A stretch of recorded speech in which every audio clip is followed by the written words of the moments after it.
just to start out with just what Mayrim is and who I am. Um, so my name is Glenn Holman.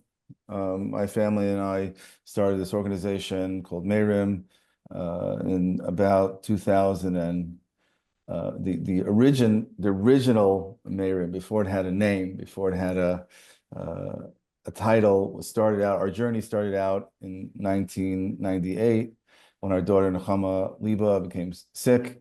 She was a 5-year-old girl who was suddenly diagnosed with an illness, and we spent the next about 6 years. I You know. know, I'm just gonna, if I'm you on. give me a second, a little bit of so we started out back then. Our daughter, she passed away, unfortunately, in 2004, and we decided that we wanted to start some kind of retreat, an annual retreat for families that lost children. And the idea was to offer, once a year Shabbaton for families. We found that there wasn't really any support for entire families to get together and to kind of grieve together, to go through the experience of mourning together. And we started this Holman retreat, as they used to call it. And that went on for many years. It was limited to this annual retreat, and that we held upstate, where we rented the High Life Since campus. And then what we ended up doing was we about a couple of years later, my family was very involved in this retreat. My daughter Mayrim was extremely involved in the Shabbaton. And there was a point in around 2014 when she became herself ill. And during that time, she basically decided that her feeling, of course, was that as somebody who had experienced the loss of a sibling, she wanted to expand the organization. And we started making plans. We started doing a couple of random events here and there, and we started to plan out this idea of creating an organization for, for families that expanded beyond just the, this once a year Shabbaton. And essentially what happened was, we started to make these plans, and unfortunately, at some point, she became, her condition, became extremely, much more complicated, and she passed away before we had the opportunity to develop a name for the organization and to develop, into a broader organization. As soon as Mayrim passed away, she was 21 at the time. We knew exactly what we wanted to do for her. We knew what we wanted to do for her, as far as her legacy, for her, what we want to do for in her memory. And we decided to, make this organization and call it Mayrim. Mayrim is like from the word Mayrim, to lift up. And what we ended up doing was, a few months later, we developed, this organization called Mayrim.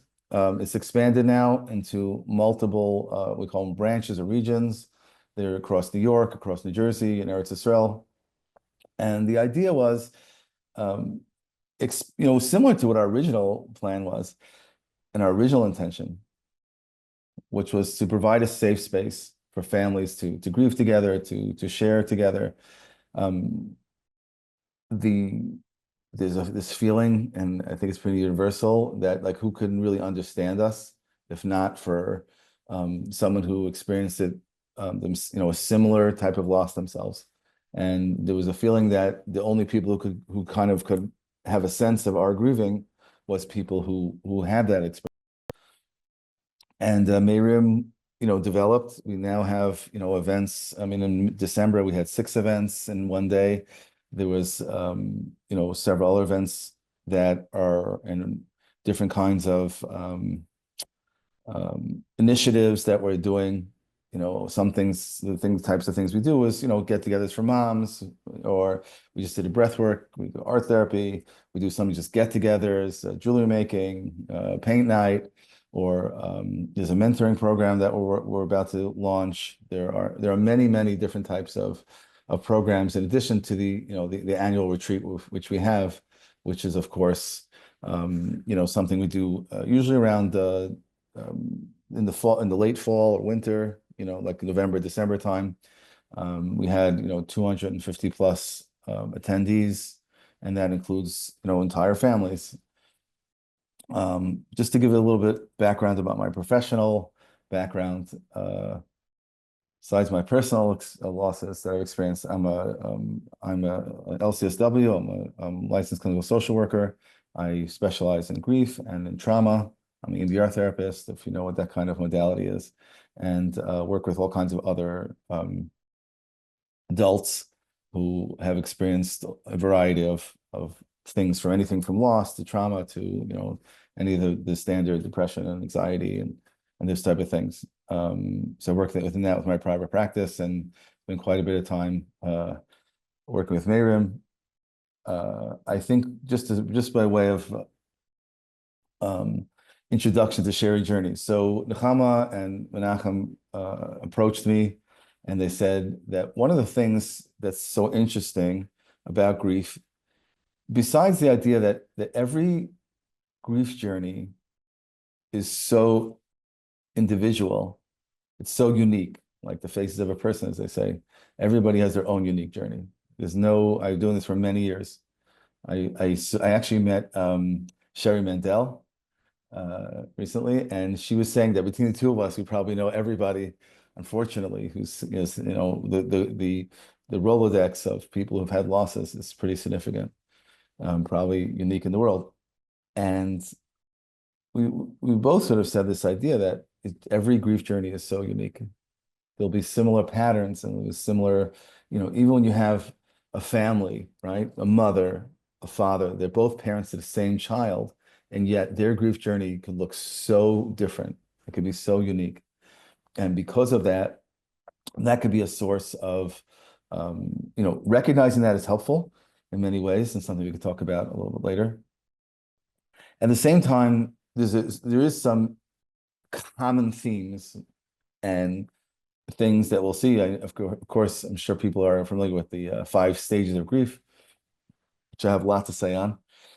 For the moment, I'll just say that those are just some common, the way I look at them is they're not linear steps or stages. They're just common kind of ways that people, experience grief, the way they mourn, and that at the same time, there is some universal ways that people grieve, but there's also, it can get as individual as the person themselves.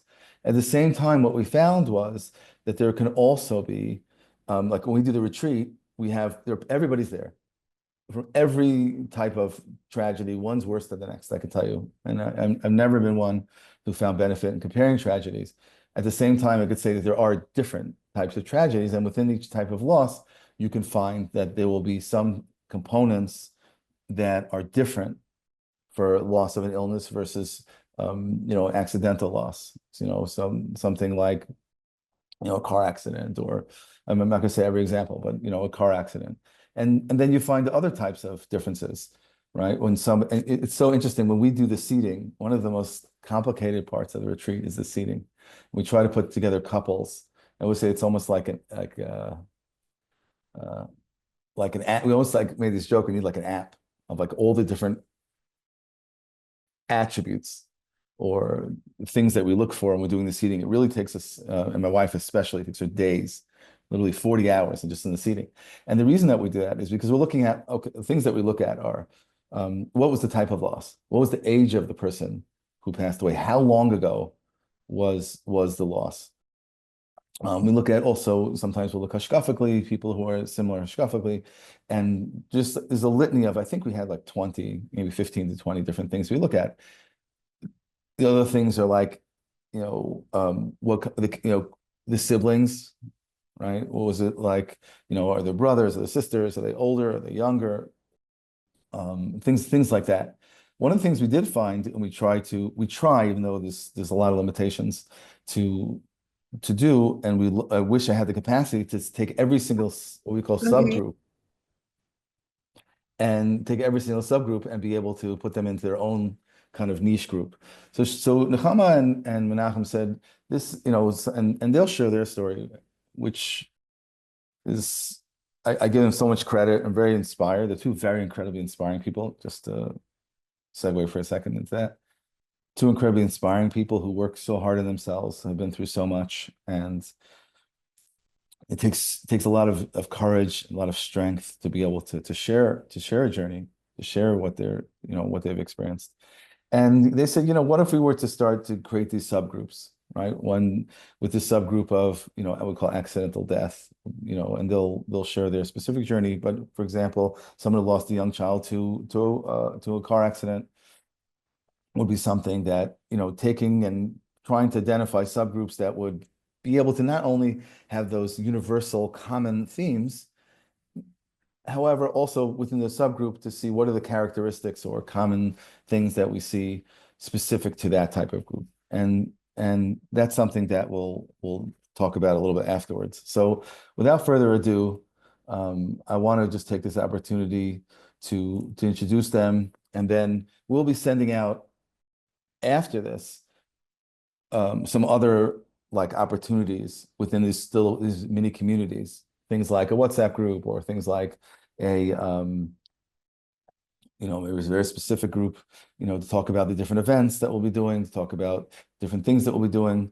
We could, hopefully there'll be a support group, like an online support group for these individual niche communities.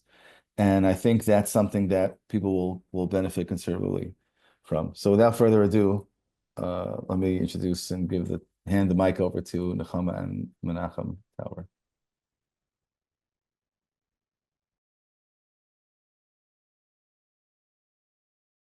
Oops, unmute him. Okay, thank you, Glenn, so much. Just want to start by asking Hashem Sifasai Tiftach Ufi Agiti Lasecha, that Hashem opens my mouth and is with me. I know that He is. I feel that He has brought us to this moment. And I'm grateful to all the people that are here and to Glenn for creating such a safe space. And yeah. So Menachem and I, it's been 2.5 years since we lost our son Shalom to a hot car accident. He was accidentally left in the car. He was 3 years old. And, I don't think everybody here is here because loss and the details of how it happened, or the journey right after is something that you all know, and I don't really see any benefit in sharing that. What I do want to share is a little bit about my journey, my healing journey. And like Glenn said, there's something about stages in grief. I don't believe in that at all. I think it's more like all over the place, but it does have to start somewhere. And I remember it was right before the Shleishim, and we had people that were supporting us, and I remember being told, just go to a therapist. It's important, even if you're not really ready yet, just make the connection so that you'll have somebody. And so I went, I listened, and I showed up. And it was really, really painful. It was just a month after. I don't know how I schlepped myself back there for several weeks. But I wasn't really, I don't know, operating, I guess, out of my own, all my,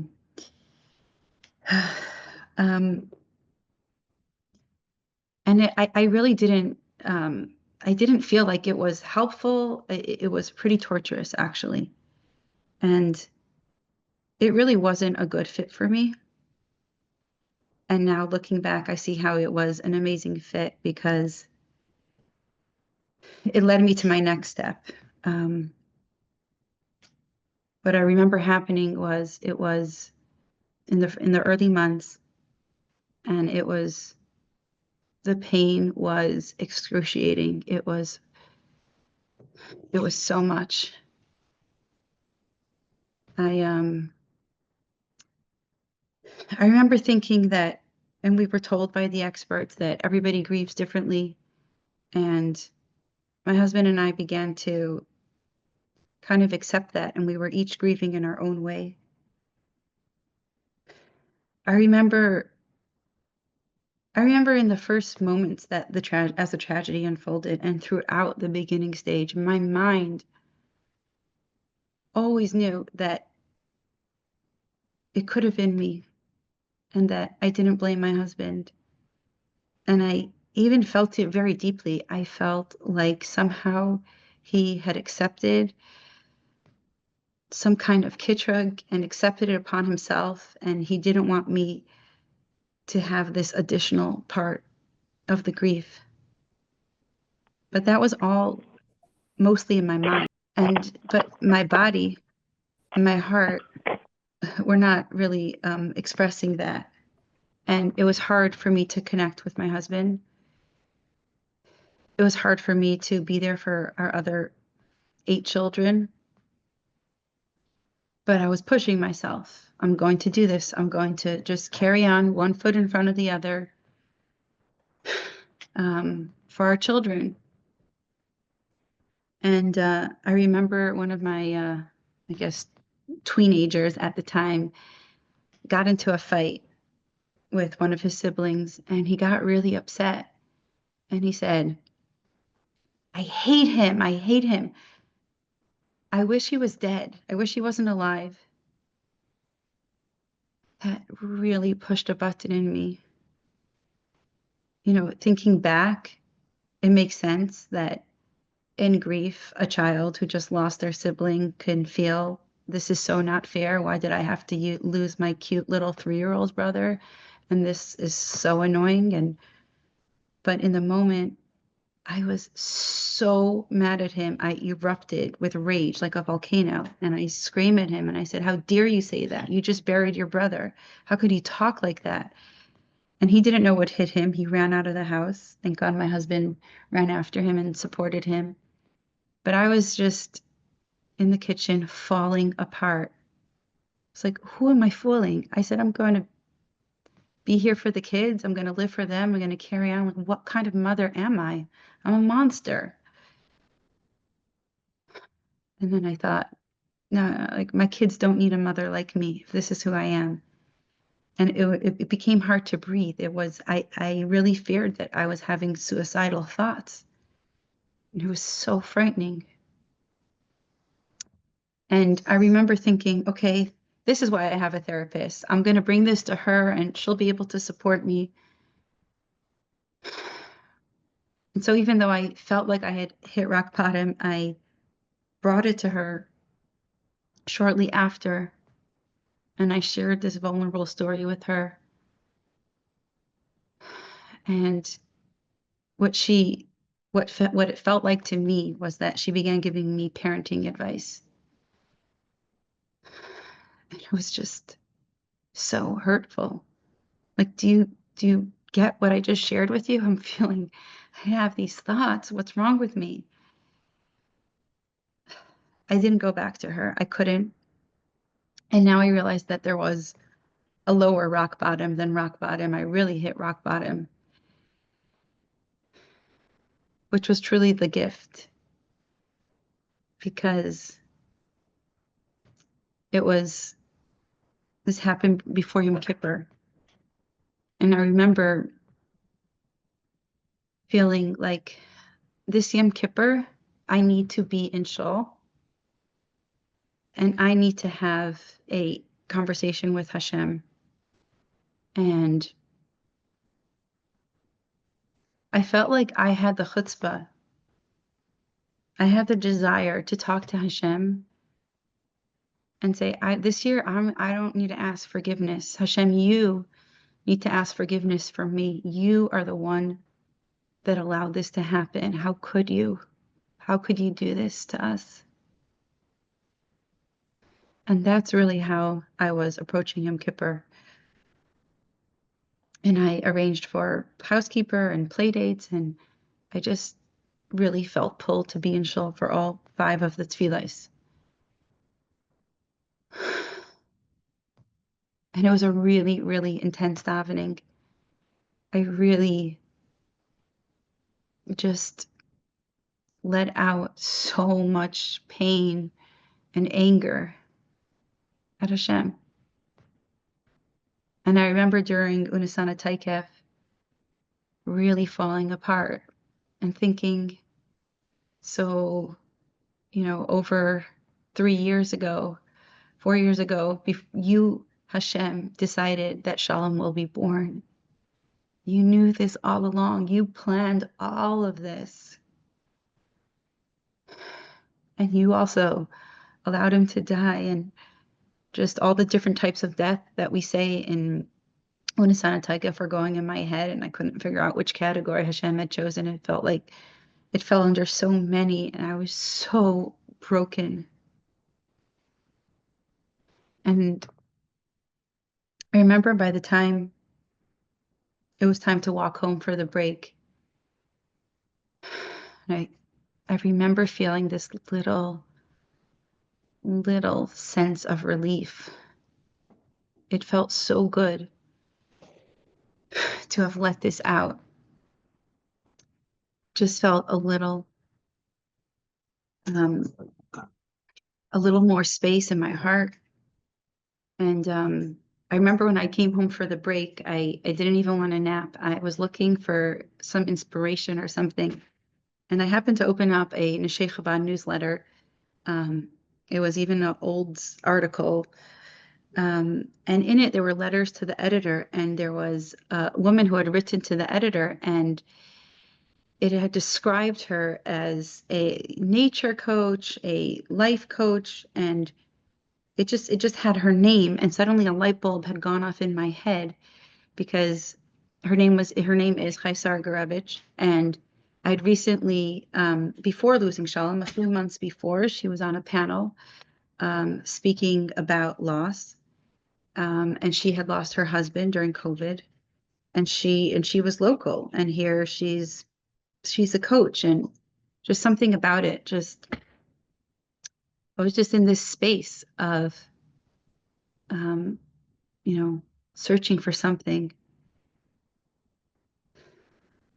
And I went back to shul for mincha and ne'ilah, and I really can remember that feeling in my body of, Hashem, yes, you allowed this to happen.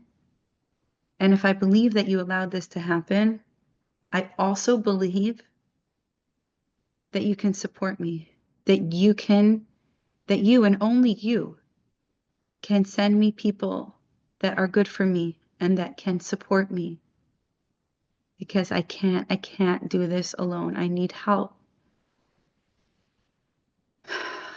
And by the time we got to Ne'ilah and hearing Hashem Hu Elokim 7 times, I was just feeling it in my body. Hashem Hu Elokim, Hashem, you are my Elokim, and you are going to support me. I felt it in my body. And after Ne'ilah, we do Napoleon's March, and it's so joyous. And I just remember feeling like, yes, I want to experience joy again.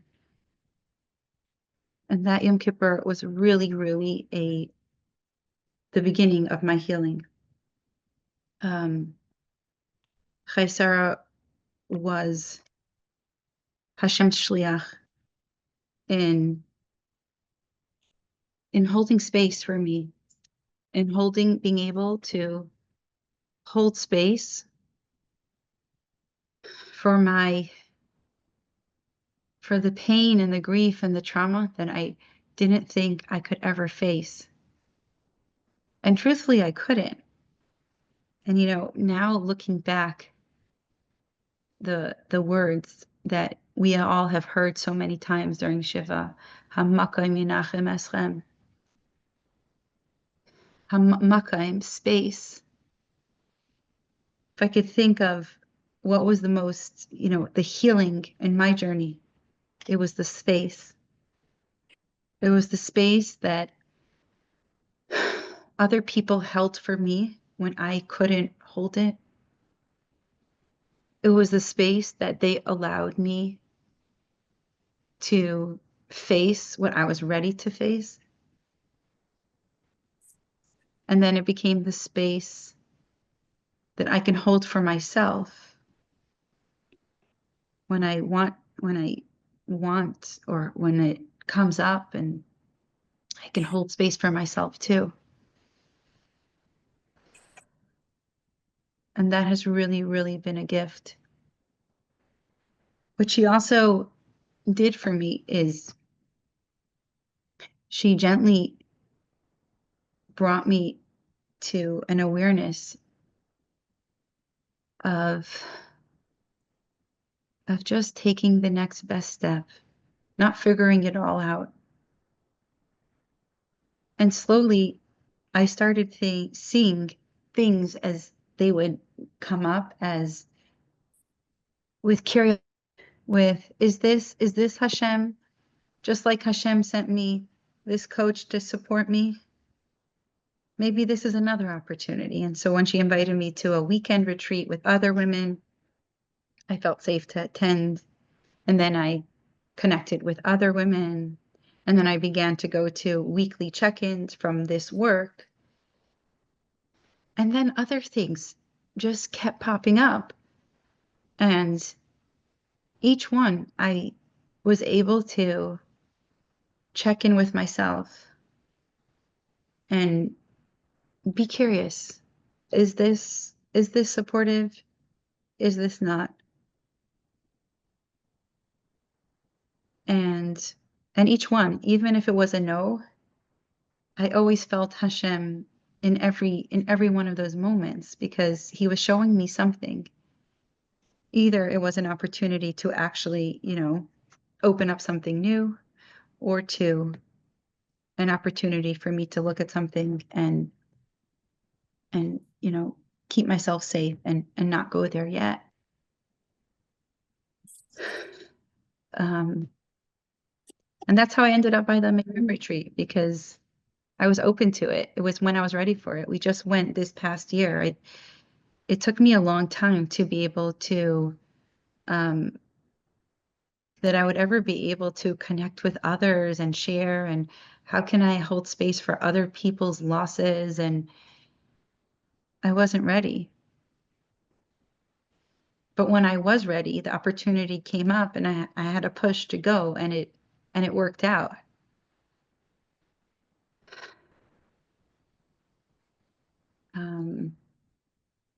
Yeah, where are we at for time?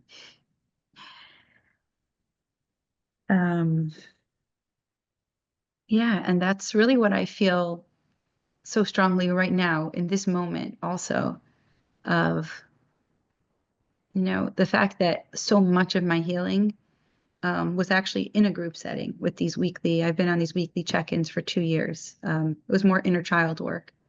But being at the Mayrim Shabbaton and meeting some people that had these types of losses made me feel like, wow, like imagine if we can connect on a smaller level. What could that look like? And in this moment, like, I don't have a real agenda. It's just, I'm just open. I'm just curious. Do other people feel the same way? Should we open up support groups for men and women? Should we have more of these types of things where other people share their story? I don't know. Hashem led us to this moment, and whatever the next moment brings. Yeah.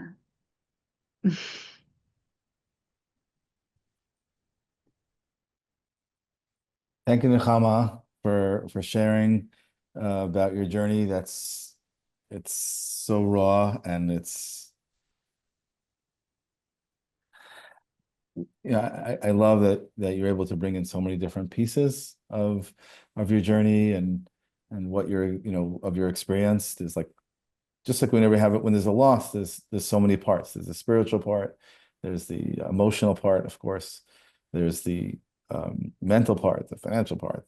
There's so like every part of our lives is affected. So I think it's just wonderful how you're able to bring in all those different parts. And I think this concept of shared journey is such an important one because that's really what we want to do is create these smaller groups, these smaller mini communities that allow us people to share on a deeper, more intimate level. So first thing I would do is I would just encourage people to there's a registration for this group, this first group, which is if you go to www.mayrim.org/shared journeys. If you do that, then there's a registration form, and that'll help us to get an idea of, maybe some of the backgrounds of people's experiences, and we'll be creating these smaller groups, and that will turn into Zoom or, support groups and other types of activities that are more niche, more focused. And, we'll post that in the chat in a moment, and then people could register there offline.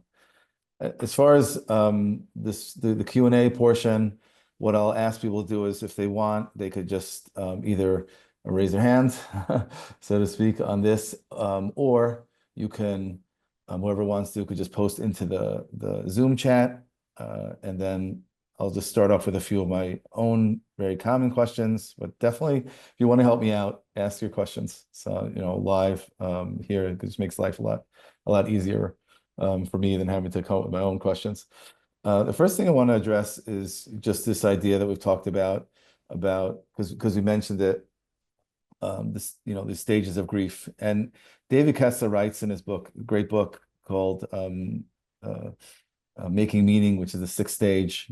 And he talks about he was involved with Elizabeth Kubler-Ross, writing the stages of grief, or at least formulating them.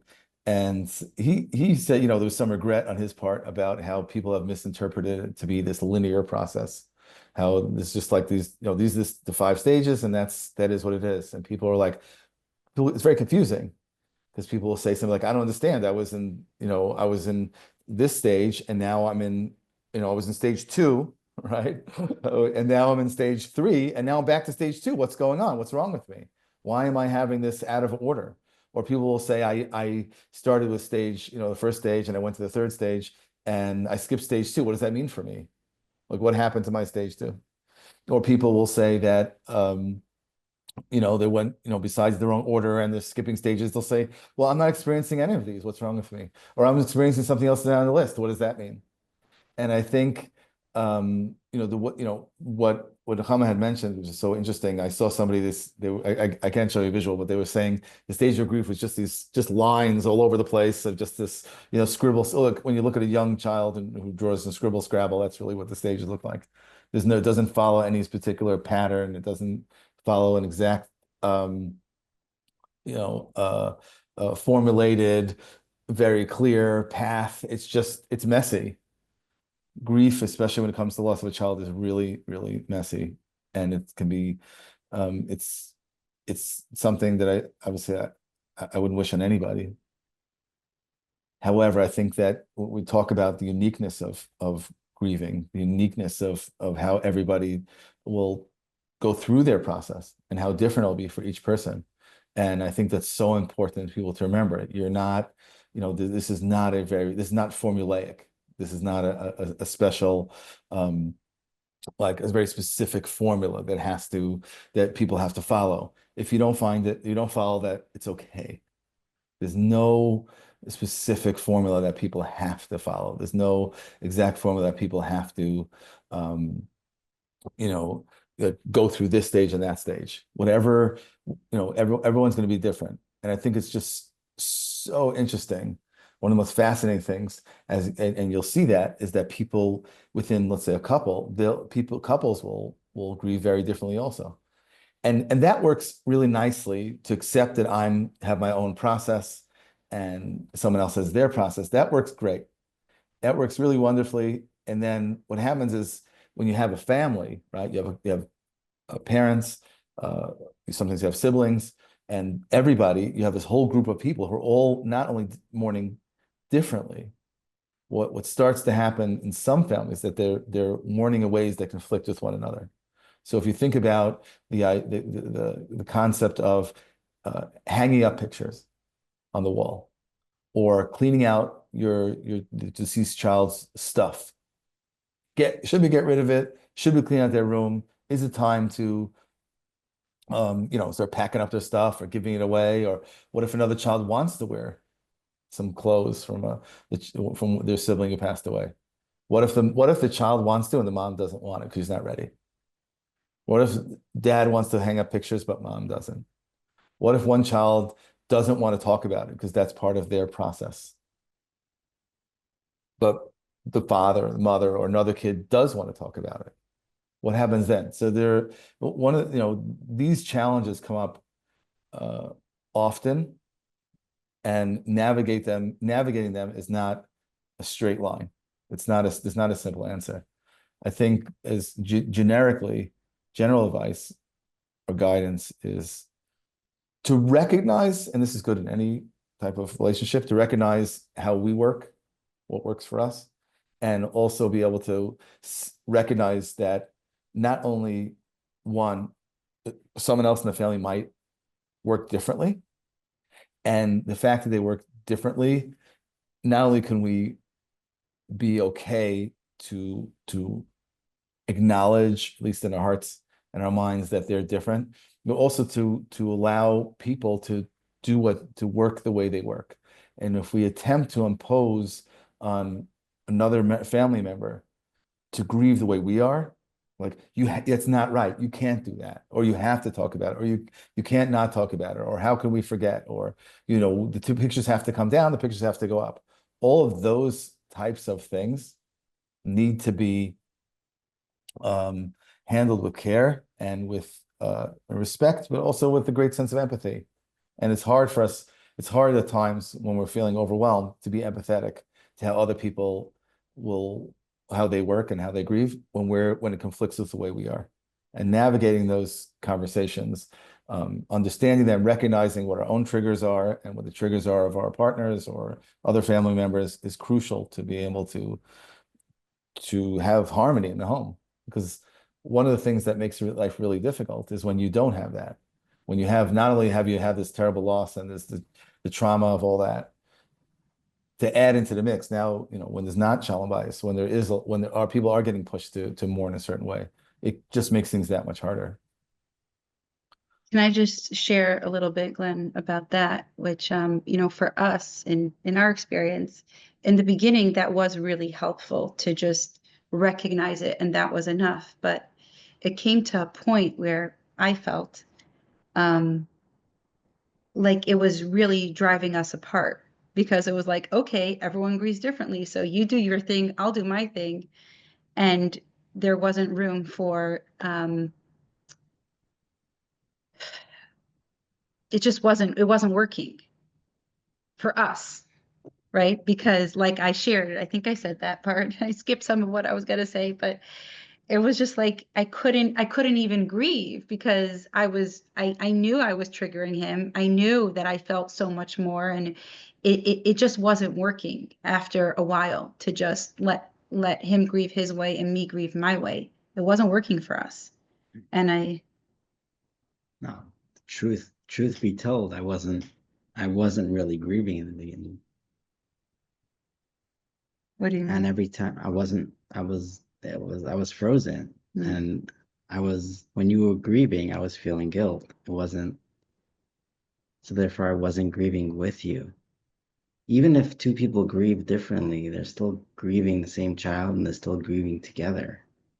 But the problems are when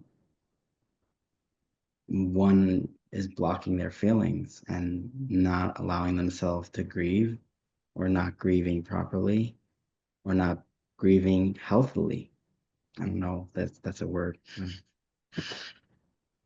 I know what you mean. like fully, like being able to really face it. Because holding it in and right, and exploding. yeah, that's not, the real grief, the crying, the pain, the sitting with it. That's to us in our journey has been what grief. Grief that's healing, that feels good. Yeah. And I think it's amazing that you guys have come, recognizing the differences in the way you grieve and, coming to, navigate that, try to find ways, because there are sort of two pieces to it. One piece is recognizing that how we grieve. It's recognizing how our spouse or other family members grieve. And then when, in navigating when there are differences. There's also, for me, one of the things that I talk about is that especially when you have sort of this, just to talk for a minute about accidental death, when you have some kind of situation where there's an accident of some sort, a car accident, a drowning, one of the other many tragedies that we see, the shock is something that it's interesting because I know for myself that even, having a child who was sick for years, it was a terminal illness. We didn't have, logically we knew that was, most likely very logically was going to happen, that our child was going to pass away.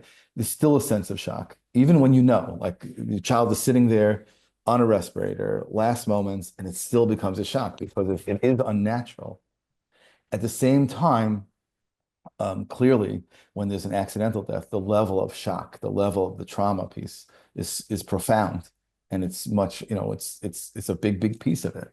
And so it's denial, which is, the first, at least, stage, at least represented by the stage of grief, is a valid way of grieving. It is a way of grieving. I think the denial, I always look at it like if there's like a nuclear reactor, right? What happens is if there's a leak, it starts to shut down because that's what it has to do.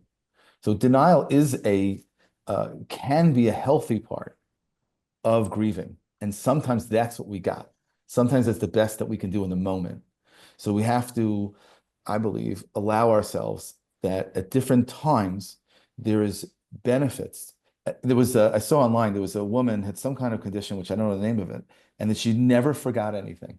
That sort of thing. She had not even a photographic memory, like something beyond that, something very rare, and they didn't forget anything, nothing that ever happened to them. And it's a blessing. It's also a curse. And sometimes denial for us, it says our system saying right now, much like people talk about distraction, right? Distraction is bad. You have to be in it.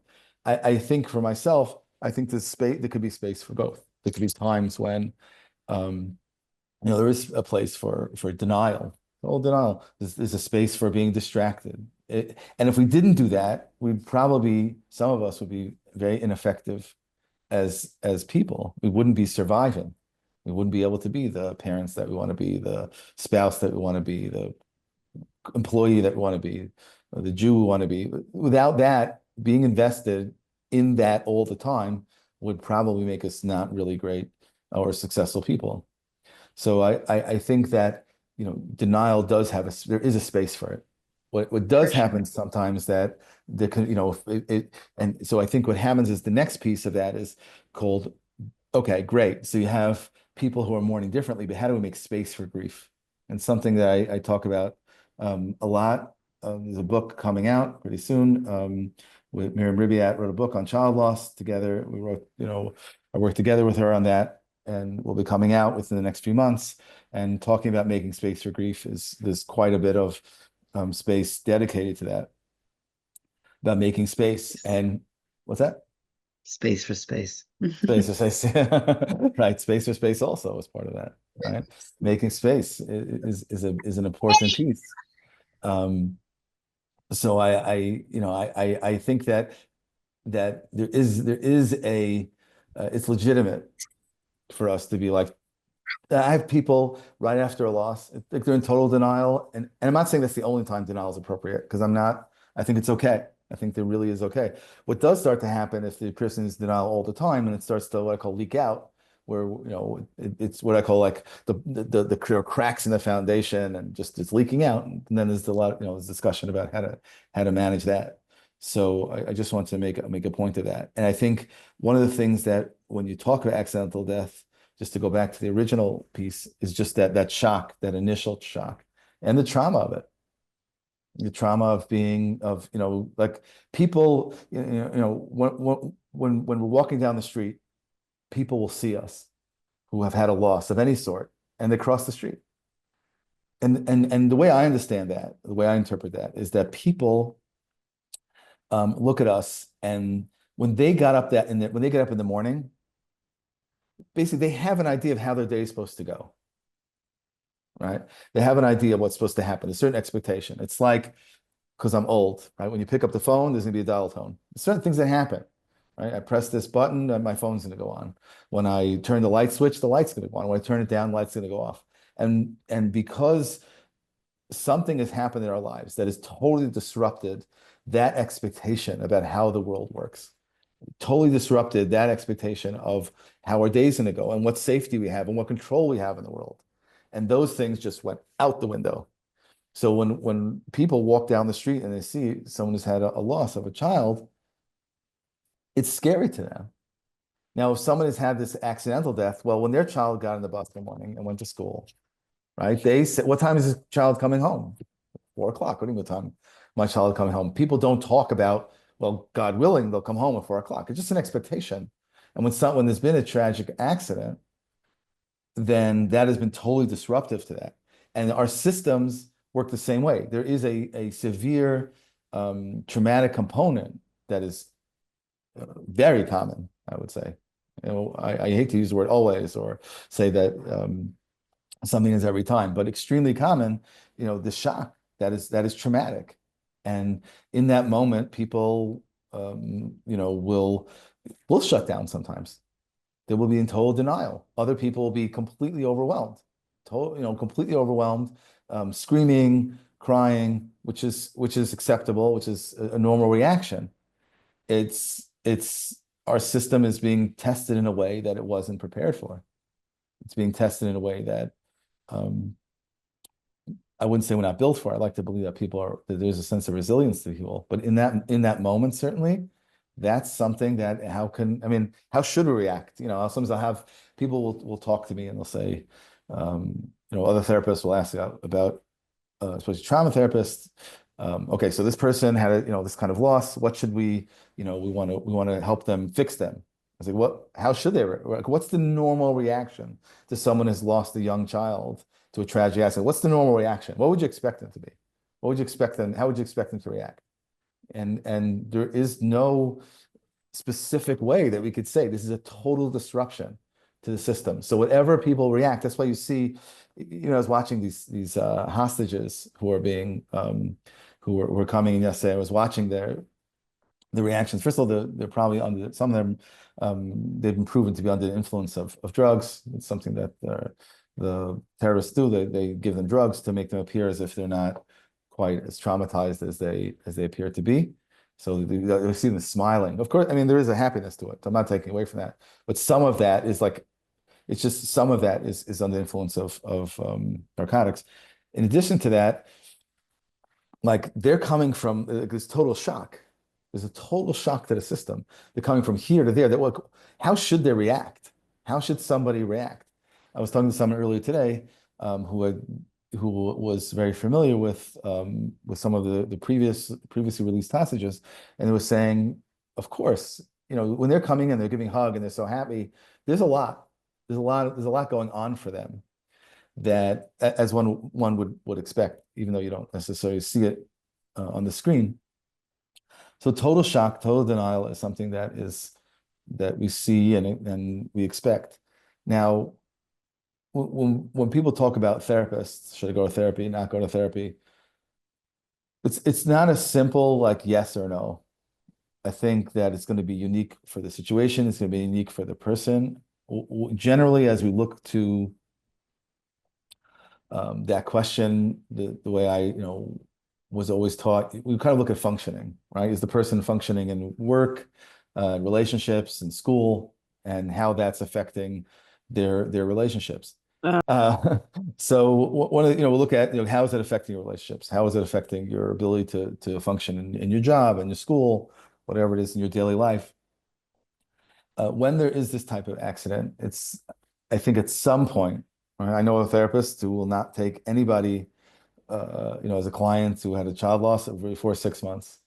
That's not, I don't necessarily have that in my practice. I think that there is an idea of sometimes, like, if it's too early, like there's an expectation that might not be reasonable. Sometimes people will say, I had someone maybe about a few weeks ago and called me up and said, I had a loss and I need to go to therapy. And I said, okay, what is your expectation of this?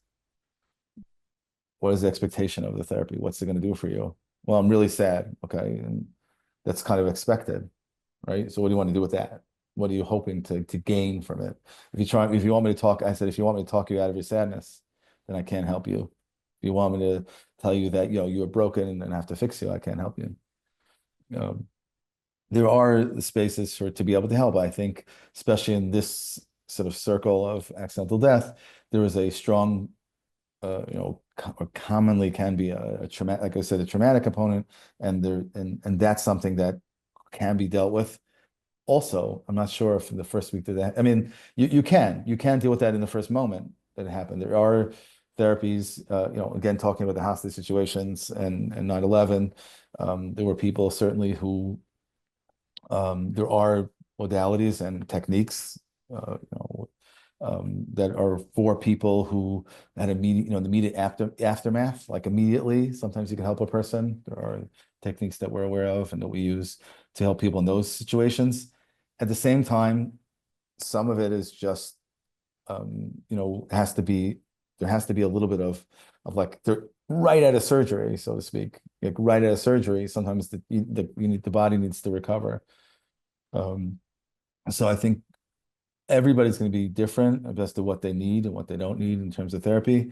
I think the idea of pushing people to go when they're not ready is problematic. I think pushing children to go when they're not ready is problematic. I don't recommend, especially young children or teens, to push them into therapy is can be counterproductive.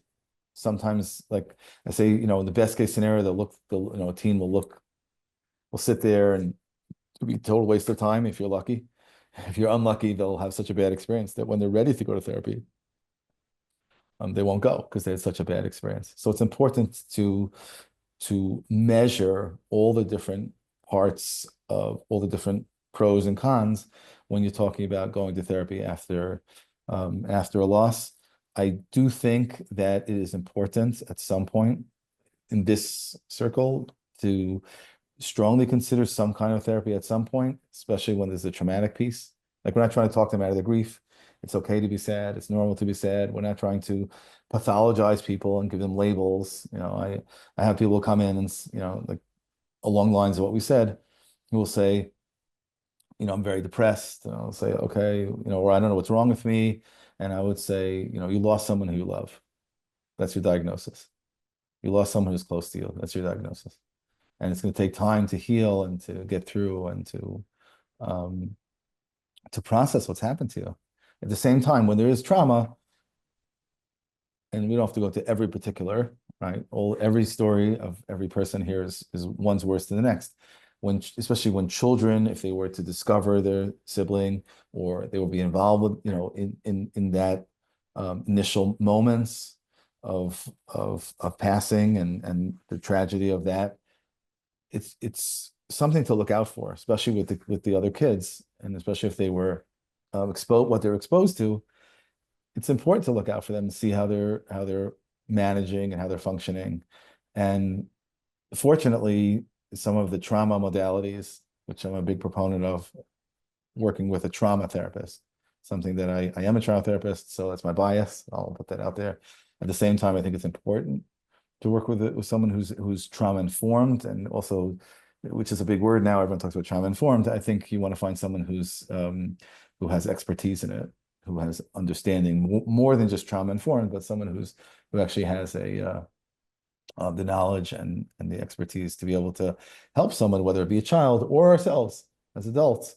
This is traumatic, and it's something that can have an influence later on. I can tell you that many people who will later in life will have something. If you go back to it, they'll see, oh, that's rooted in a when they had a traumatic experience and they're struggling, right? Not everybody who has a trauma is going to struggle later, fortunately. But there are people who will, if they find themselves struggling later, can trace that back and say that came from here. All right, that came from this experience. That came from not processing something like the whole family was, at the funeral, right? And I was, and nobody even noticed. No one noticed that I was what I was going through, or saw it. I saw the accident happen, or I was there when the paramedics came and they were explaining it. So it's important just to notice the kids and to see where they're holding and just observe. We don't have to dramatically react to every time a child's having, every time a child wakes up in the middle of the night, or every time a child, has a bad day. We don't have to be react to every one of those things. I like to say, when it comes to kids, it's just observe, just notice. And when things you start to see these new patterns emerge, notice. A new pattern might be the child is wetting the bed, failing in school, messing up, problems in relationships, angry all the time. That's a new pattern. And most adults, most parents will notice those patterns and will be conscious of them. Another pattern: the kid who was not the best student, who didn't have the clean room, who wasn't a good listener, who did their own thing, all of a sudden became an A student, all of a sudden became, the best listener, became, the goody, and all of a sudden this new pattern emerged that's totally different than they had before. That's something that parents will welcome and will be like, just great. I think it's important to notice pattern changes when that child who was one way, even if they became, in our perception, a much better child. It's important to notice those patterns and just to see how it goes, right? At some point, we might want to investigate and see what that's about. The difficulty with trauma is it's not, and this is why I recommend people to work with a trauma therapist, is because it's not always so verbal. Right? It's not always like the front, like what's going on for you. The child's like, well, I noticed that because this accident happened, and because I was there, because whatever, or whatever the experience is, we're often, our systems are not able to necessarily look at like what happened or what's happening for them now and trace it back. And just, it's not top of mind. It's not the front of their consciousness.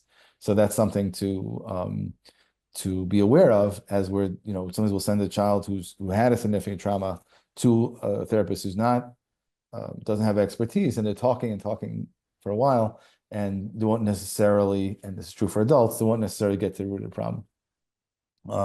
So it's important to have someone who understands the effects of trauma and how to deal specifically with children in trauma. And as we're talking about ourselves as parents, as adults, also to be conscious of, one, the difference of trauma and grief, because, as we said earlier, grief and being sad are natural reactions to loss, especially such a complex loss. And at the same time, recognizing that trauma does have its way of sometimes, of rearing its ugly head. So it's important to know. Okay. If anyone has a question, great. Just either raise your hands or put it into the box. Makes my life much easier than having to guess what's important to people. I'll just take a moment to let people ask the question. You can reach out to me separately if you want. So just to end, people, thank you very much to the Taubers. Thank you to everyone who attended. Just go to mayrim.org/shared journeys, and you can register there, and we'll add additional programs. And hopefully Mashiach will be here quick, so that's really what we all need. This is all just Band-Aids and helping us to, crutches to walk. What we really need is Mashiach. So thank you so much. Amen. Can I share one thing? Sure, Chris. about the anger? Yeah, of course. Ask anyone who has someone angry at them, what would they prefer, silence or anger? Mm, Yeah. it's powerful. Wow. Anger Bring it- is communication. Anger is dialogue. Yeah. It's very fascinating. But we do find that sometimes in doing work with couples, by the way, is that that their anger towards each other, this would be outside of this realm, but in general in couples work, the anger towards each other is the way of them keeping connection. And that's the way they keep connection. It's not in that paradigm, it is probably not the best, most authentic way. Or maybe it's authentic, but maybe not And the happiest and way. also when you're keeping the anger inside, it gets bottled up and Yeah. it just the pressure builds up, and it's not Yeah. healthy for anyone. Yeah. And so it's always better to release anger. Um, you're gonna say, okay, is it okay to be angry or not be angry? Okay, it's better not to make yourself angry. But what do you mean? I have anger inside. What's better, to Yeah. keep it inside or to release Yeah. it? For sure, Yeah. to release it. Yeah. I think just to add to that point, I think a lot of people are not comfortable with anger. It's very uncomfortable for them. I'm talking about it for themselves. I'm sure their spouse, Right, the other people in their family also may not appreciate it, but I'm talking for themselves, not comfortable with it. And the more we deny its existence, it doesn't make it gives it more power, not less.